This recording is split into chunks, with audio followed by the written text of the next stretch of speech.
Okay. Hey everyone. Let me grab the agenda for the chat.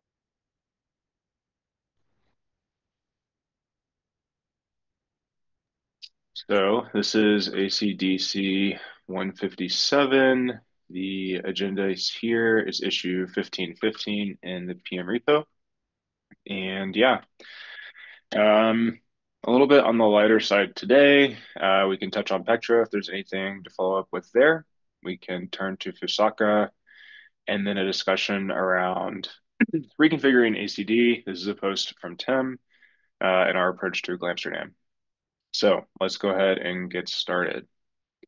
So first up, Pectra, anything to say here? I guess first off, congrats to everyone. It seems like the fork went really well. It was a big one, and I know it was a lot of work from all of us. So yeah, good job, everyone. Any other comments on Pectra?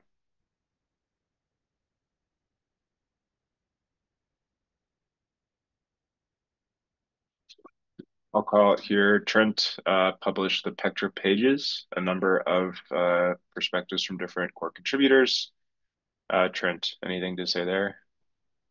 No, just yeah, it's pretty straightforward. Thank you for everybody who submitted, and it's always a really interesting snapshot. A lot of work to put these together, but I think in the end, it's worth it to have like a perspective on what people were thinking in the lead up to the fork. And yeah, I hope these are useful 5 years from now. I think some people pushing them to respond to things like the Beacon book are it's tough around the time, but then you get to go back and look at it years later and have a better understanding of what people were thinking of, what their focus was. So again, thanks for people who submitted. And if you didn't, you have the forum open and you just lost track of time. Just let us know if you submit and we can update the published post. But yeah, the link is in the chat. So thank you. Cool. Thank you. And yeah, Perry says they're doing some analysis around the blob scaling because we increased the blob count in Pectra. And yeah, sounds like they want a little more time to see how things go. But yeah, super exciting. Okay. And if that's it for Pectra, we'll turn to Fusaka. So one thing to touch on immediately is PureDOS DevNet 7. Maybe Perry or Barnabas, he's here. Either of you have updates on DevNet 7?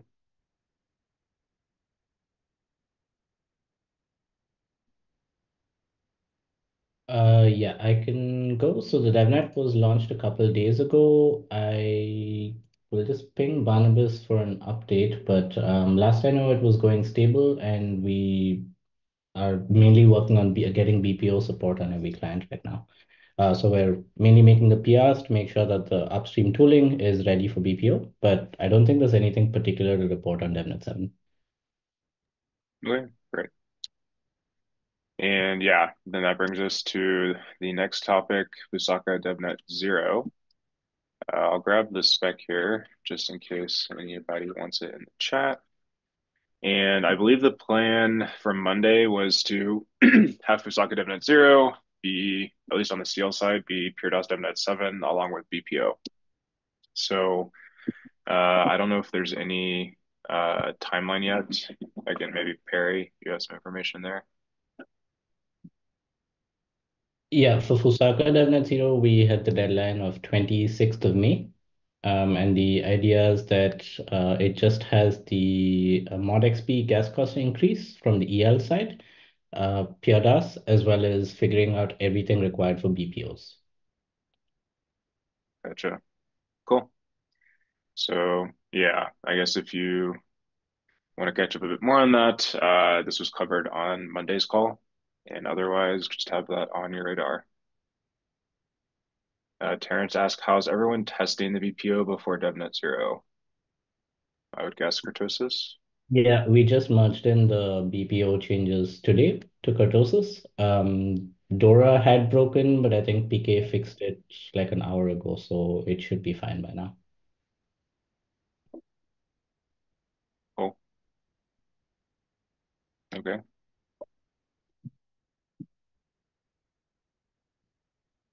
Then otherwise, I did want to bring up this issue of validator custody. It was something that we have in the specs and we do want for Fusaka. It seems like though timelines maybe were slipping a bit. I don't know if that's just because of Pectra and people busy with other things, but I wondered if there were any things we should discuss now around the future, any open issues or spec questions worth discussing.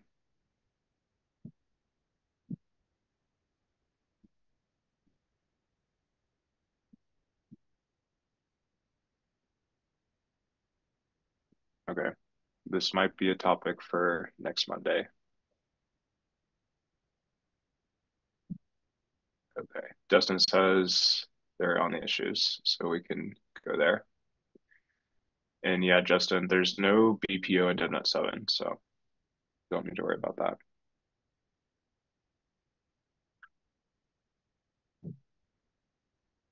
Okay, anything else on Fusaka for the moment?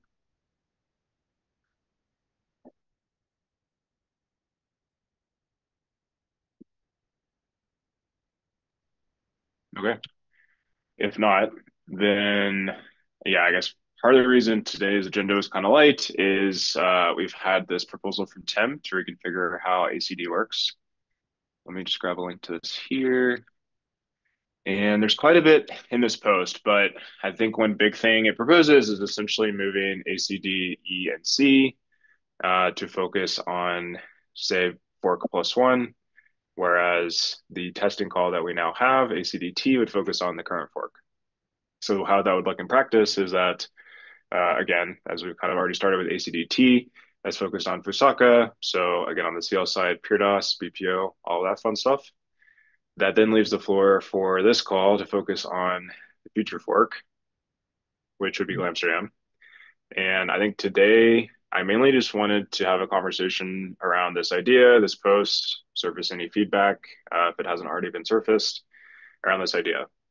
I think it's a bit too early to get into Glamsterdam scoping today, but I figured we could use this time to kind of discuss our approach. There were a number of ideas in Tim's proposal around not just like making this current fork next fork split, but also thinking about how we integrate the community much more closely, different forums for that, and all of this. So, Tim, I don't know if you wanted to say anything else about the post. I guess, yeah, I don't know if people have questions. Like, I'm happy to give a quick overview of just practically what this would look like. I also posted like some dates in the agenda of, if we wanted to move with this, what, how we would approach it. Um, Ansgar has a question like, why would ACDT be joined EL and CL, but ACD still split? ACDT being joined makes a lot of sense because we want every client team to send people so that if there's an issue with the current fork, we can address it every week. I do think keeping a split on the EL and CL side makes sense, even if it's not like a super strong split, because there's just less urgency. So if we're thinking about, okay, what's the thing going into Amsterdam for the CL? You don't necessarily need all EL devs to participate in that, and vice versa. So I don't have like a strong view there, but and I don't think we should be dogmatic, but yeah, I think we should try to like yeah, move non-urgent things to the right weeks.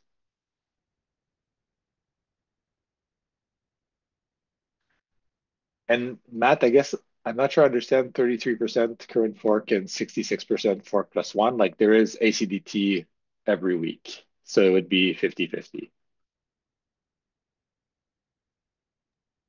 Okay, right.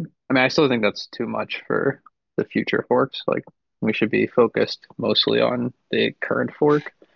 And when there's time, like right now, in the next few weeks, there's like this bit of time between really starting to grind the implementations of Fusaka and thinking about what Glamsterdam is going to be.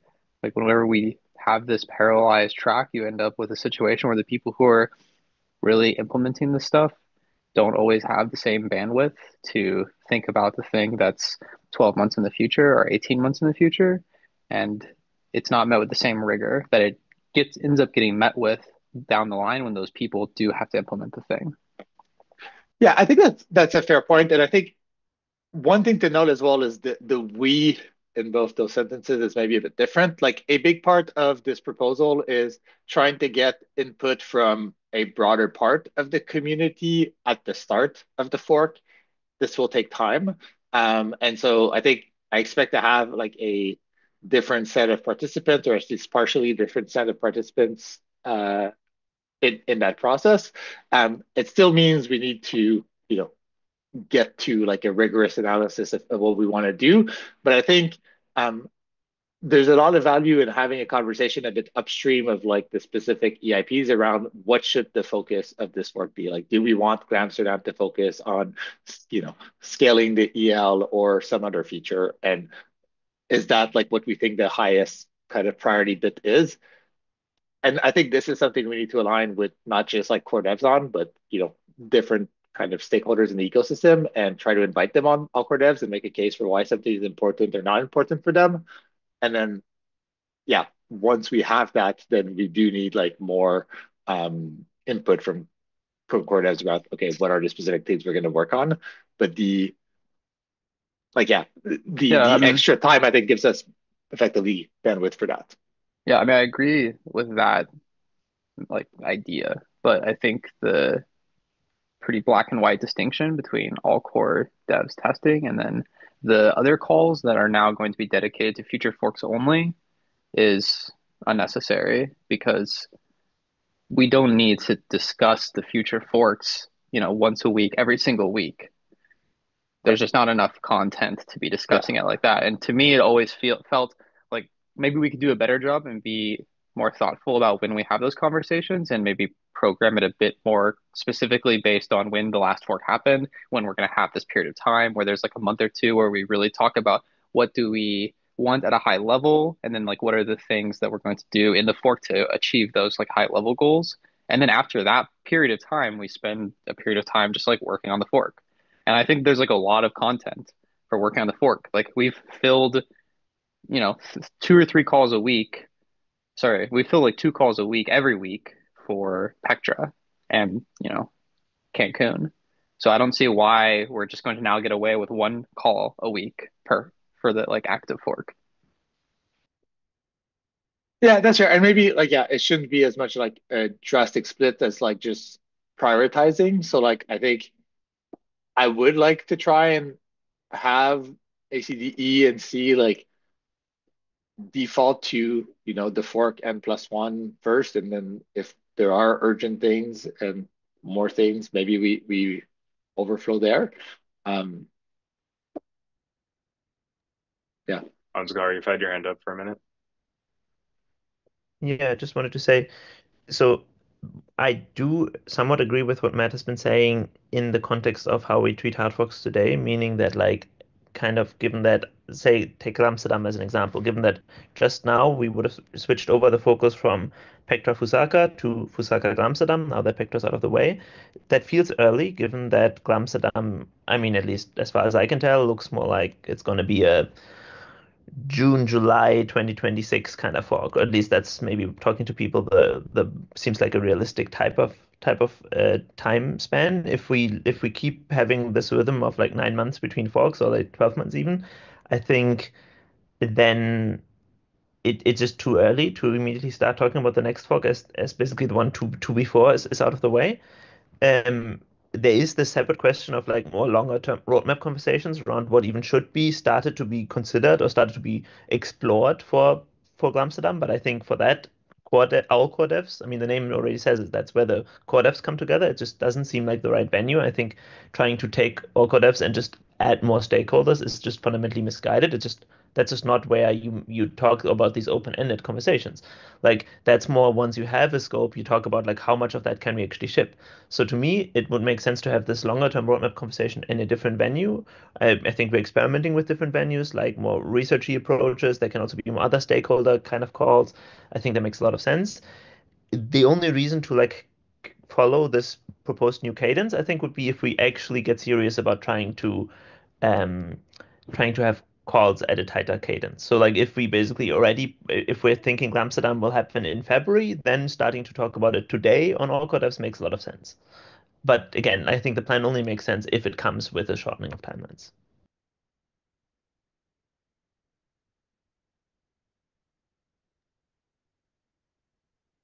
Yeah.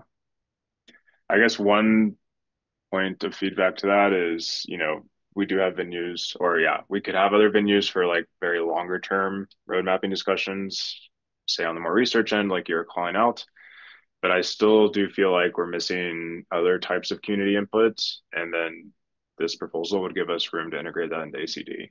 And sure, that could be like breakouts of like EVM devs or something like this. And then somehow that's sent as like a, delegation or like summary to ACD. But right now, at least historically, we've lacked even the ability to like surface that input. But that's not So, really, to me, is related to this, like, these calls are just fork in plus one types of calls. Like we could be doing that right now or in the next call, where we're like more focused on surfacing community input, talking about Glamsterdam, and then we go back to just we're focusing on Fusaka. Like we don't have to then spend every call from now until February or July to talk about Glamsterdam, or from now until like September, October when we ship Fusaka, then we'll talk about whatever's after that. Like we should just get the community members to come on and talk and like make a section of time, but I don't think that we should be dedicating the entire call. I think the most important thing is just to focus on the thing right in front of us. And if we start just thinking about things that are 12, 18 months in front of us, then we're going to just like lose our track of focus. Or worse, we're going to focus on the wrong things, and then the people who weren't paying attention are going to start paying attention and be like, well, why the fuck are we looking at this stuff? um, Yeah, I think another part as well that we should do better on awkward devs and use these calls for is to effectively review the breakout streams that we have going on. I feel like this is another failure mode that we have where like people work on these breakouts for sometimes years and they only get like fairly informal feedback or, like ad hoc feedback when like until they effectively propose their thing to be included in a hard fork. So the other thing I had in my post is that I think all core devs should like every fork review these different breakouts and be like, do we actually want to keep them going or not, or change them or something like that? Because a lot of the actual big important work takes more than 6 or 9 months to ship and develop, and it's extremely bad if the time we decide to cancel something is like after 5 years of work when we're having the fork conversation. So I think this is another part where like a lot of work already happens in parallel to awkward devs, and we should use this time to like more explicitly just evaluate like does that still make sense? And obviously, if awkward devs the decides like it doesn't make sense, it doesn't mean that like people are blocked from working on this thing forever. But I think I think it helps us to like one, schedule breakouts, two, like at least set expectations. Like if someone's working on the thing and awkward dev said like you know we have no plans to do this in the next year or two, they can still choose to do it, but it at least sets the right expectations. um so to me, like, yeah, that's another part. So aligning on the fork, reviewing the breakouts, and yeah, there will be some stuff about the current fork that pops in that we should discuss. But I would rather like make a bit more space and have like do those things well than to try and um, cram it all like we've done in the past, because clearly we've not been sufficiently good at that. yeah. I mean, I do think that's the biggest risk to this proposal is it just evolves back into the status quo, but I do think it's worth experimenting. ETH Dreamer. Yeah, I mean, I think there's kind of two discussions going on here. One is the restructuring of the all core devs call, and the other is sort of like not planning forks, I guess like right after the end of the last fork and kind of squeezed in at one time. And I definitely can see the like validity of wanting to spend more time or like spend longer discussing the scope of a fork and not have it be crammed in at one point in time, like when we have breathing room between two forks. because there's just a lot that goes into it. And I do think even if we don't like restructure all core dev calls, that some kind of like recurring meeting just to have people discuss like what they think would go in the fork and then maybe open up whatever questions come up and then systematically look at those questions and just so that we've spent time on thinking in these directions and then have a like by the time it comes time to have the discussions about what actually goes in and make those decisions that we've just had much more um, opportunity to like field those questions and have a direction that we're headed.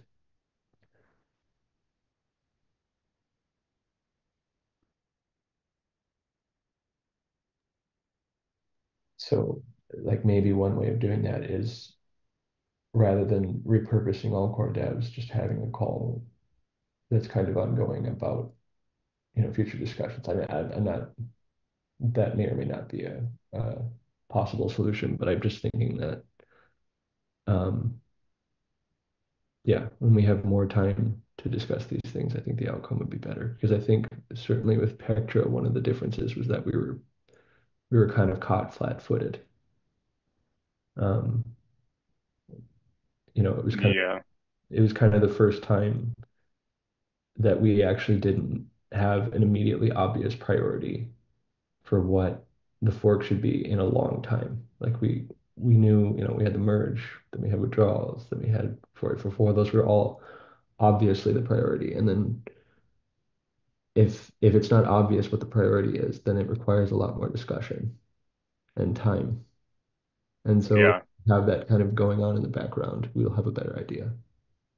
right. Yeah, and I kind of see them as additive. Like Oscar mentioned this protocol research call, or at least he was gesturing at it, and that's like one experiment to have this like longer range conversation. I still think, we could have multiple venues where we have these like longer term conversations.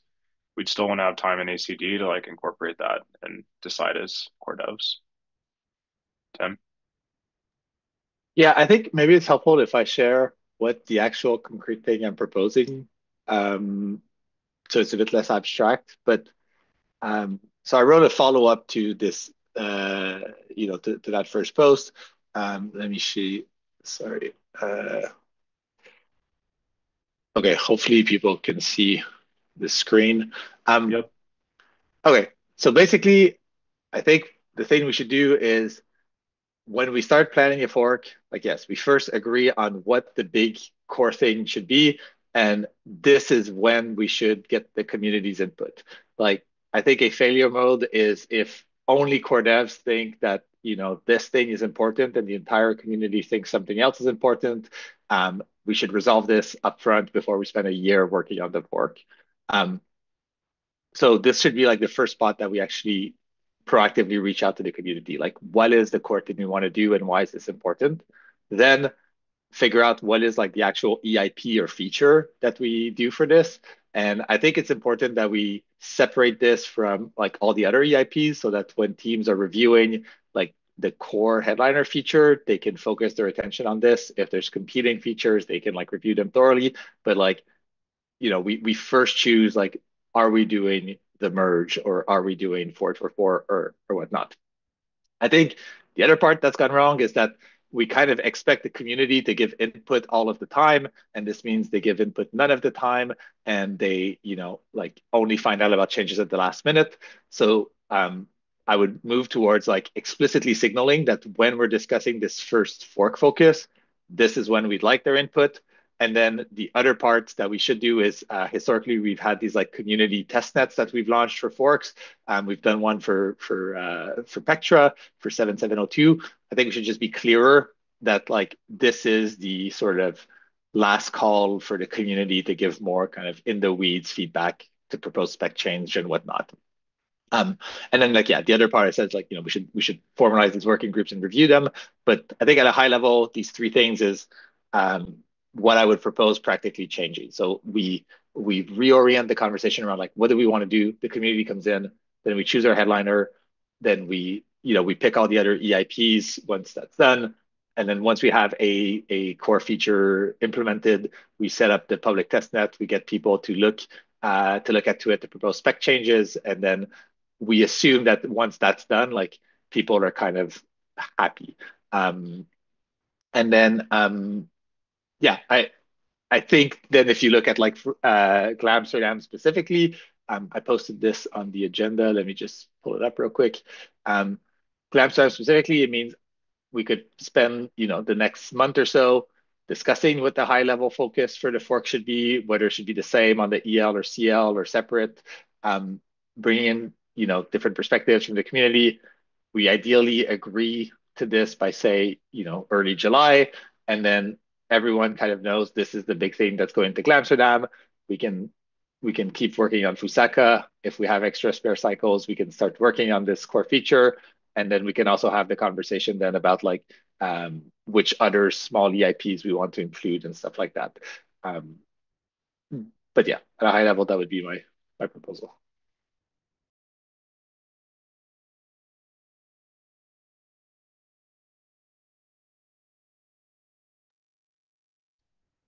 It seems worth trying to me. And again, we can course correct as we go, but there are failure modes with ACD today, so I think we should try to improve somehow. And we won't really know until we try it and see how it goes.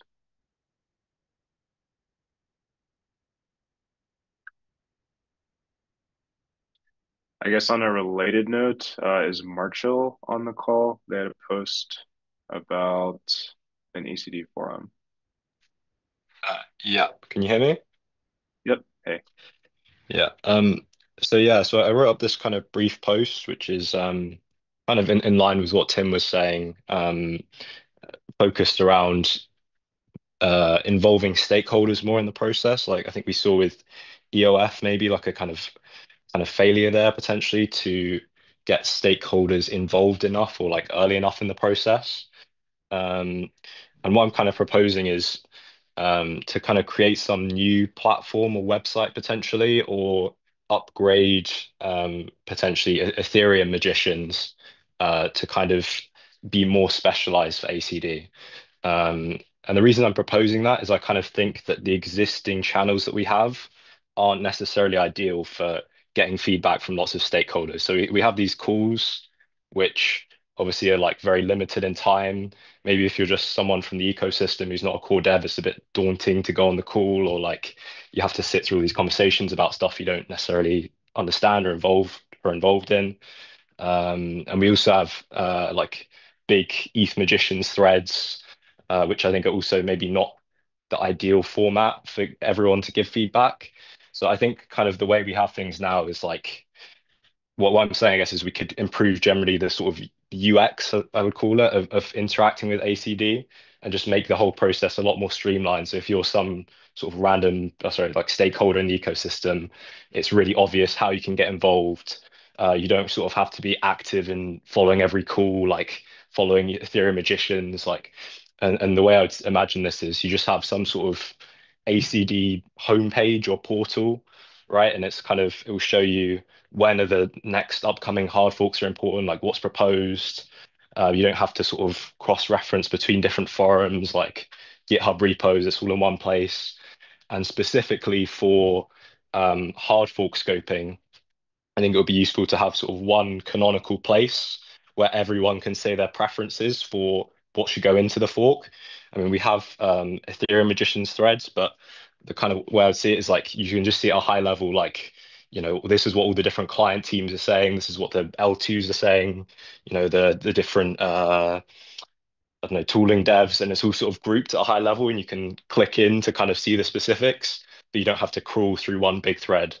So yeah, I guess just to summarize, like I just think that either on Ethereum Magicians or some kind of new platform, we could just generally kind of like streamline things and make it easier for anyone to participate. Yeah, I think that makes a lot of sense. I think it's tricky to know exactly what to do, but yeah, there are definitely a lot of ideas floating around making this more streamlined, making it easier to discover information. I know at different points in time, people have discussed having essentially better records around EIPs because a lot of the work we do is async. So just having that in like an easily discoverable fashion, I think it lowers the barrier to entry for someone to come and provide their input in a constructive way. Solius, you had your hand up. Yes, so one thing that I think it it often gets touched in some different angle, but I really lack of uh, of let's say last mile when new EIPs are proposed and even implemented. So people, especially the core devs, are really good at building software and coding and hacking things together.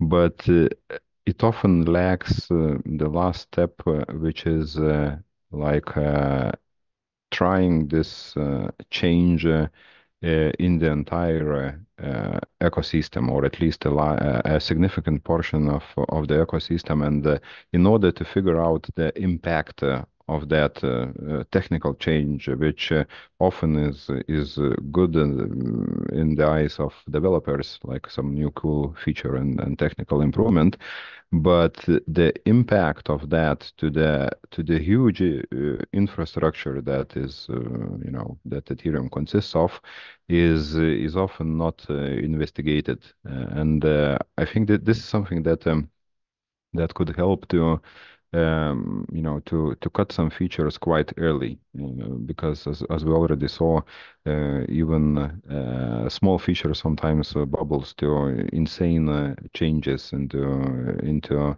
onto the shoulders of end users. So I would like to see some improvement in the EIP process where those who suggest the EIPs, they actually, or maybe some other teams which hand over the implementation.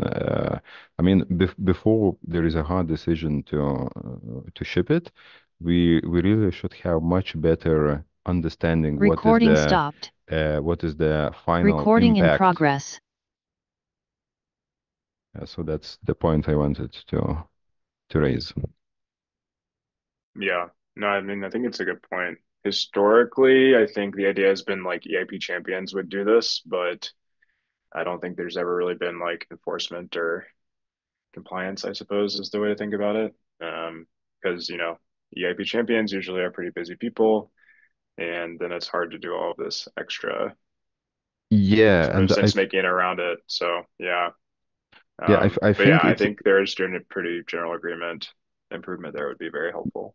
Yeah, it could be even, as there is this analogy with testers and developers, where you need to have two different roles to actually ship the thing right, because developers doesn't think like testers, and testers do not think like developers.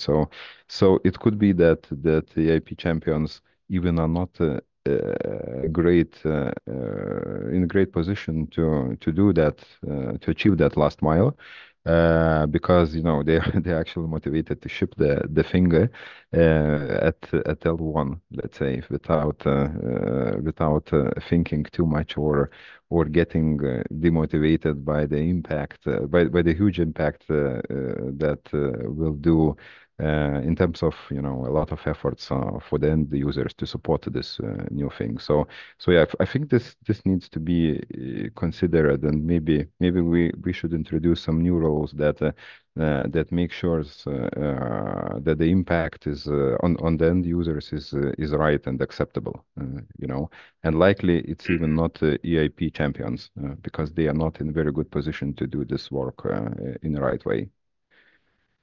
Right. Yeah. Or EIP champions supported or extended with others who are more appropriate for this type of thing.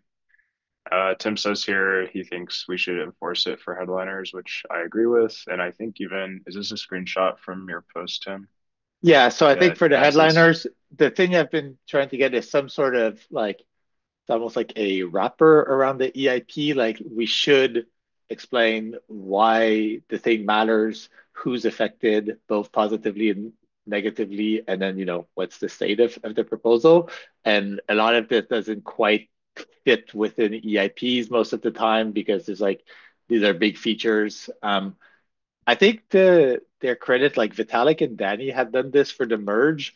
Like I forget the EIP number, but there was like a huge informational EIP for the merge.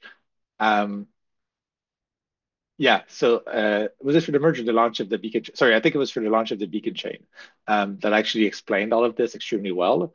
Um, I don't know that we need to go in that level of depth, but I think it's like maybe the closest thing we've had historically to something like this that explains like why this is actually quite an important thing, and we should, go on it on it. In that specific case, I think they actually shipped it after the beacon chain went live, but it's still like a yeah good reference.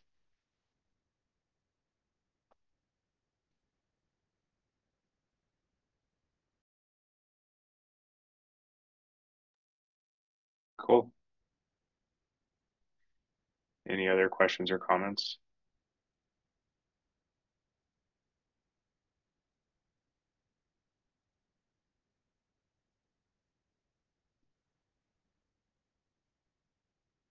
Ansgar, do you want to say more about your latest commentary? Yeah, I mean, and again, I think this is just my personal bias speaking, so I really am not convinced that I'm right here at all. But like my opinion is that I think what we have not been good at in the past is like this, maybe less so than the roadmap forming itself. I think more the translating it to forks or something, because then everything and nothing is always kind of like roughly related to what might be roadmap focuses, and then we have way too many features and we cut them down somewhat arbitrarily. Um, and then for me personally, like this example of MaxiB versus Pietas is just a very salient one because both of them were kind of big CL side features, and so they clearly seem to be in competition for the main kind of Pectra spot. It seemed obvious from the roadmap side that Pietas was much higher priority. I don't think I've seen anyone with that had a differing opinion in terms of impact from the roadmap point of view. But because and I don't know, like maybe for randomness, maybe because Pietas was originally not scheduled for hard fork at all, but as like a side change that can be in between hard forks, and that's why it was not as legible for the EAP process, or maybe because I had a comment to Sasha earlier in the chat that like I think maybe stakers just have right now a maybe more easy access to ACD via the clients because they're the main customers for clients compared to other users like L2s. And so maybe that those voices just were loud or something. It's hard for me to tell why that happened, but like the end result was that like this clear priority just was not reflected in the ordering for hard forks. And so to me that indicates that it's less about the roadmap being the issue in this case at least, and more this kind of translation work. But again, this could very well be completely wrong. It's just my perspective.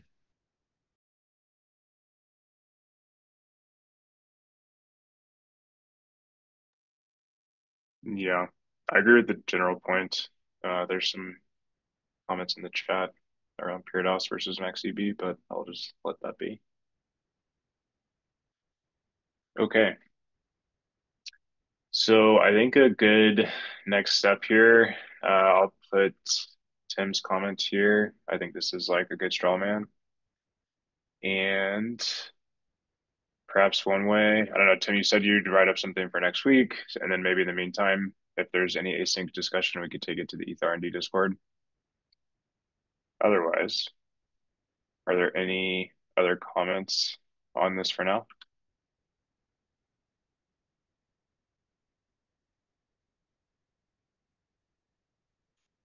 If not, I think this was some great conversation to get this process started. And we can probably go ahead and wrap up early today unless there's anything else.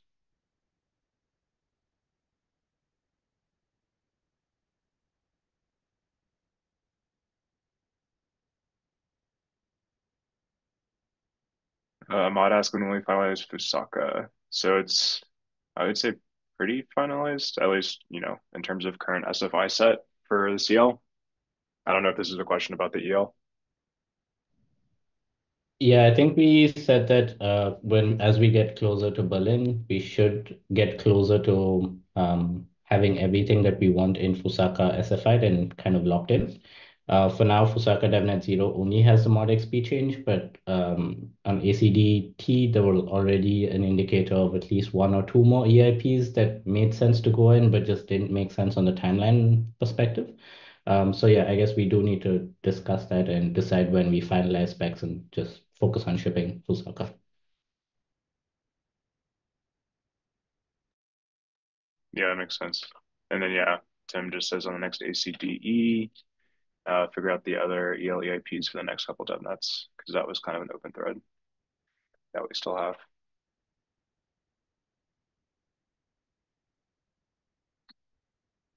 Okay.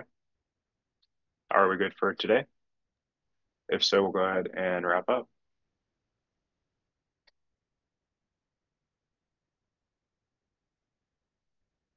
Okay. Thank you, everyone. I'll see you next time. Cheers. Bye. Thank you. So. Bye bye, guys. Enjoy. Bye, everyone.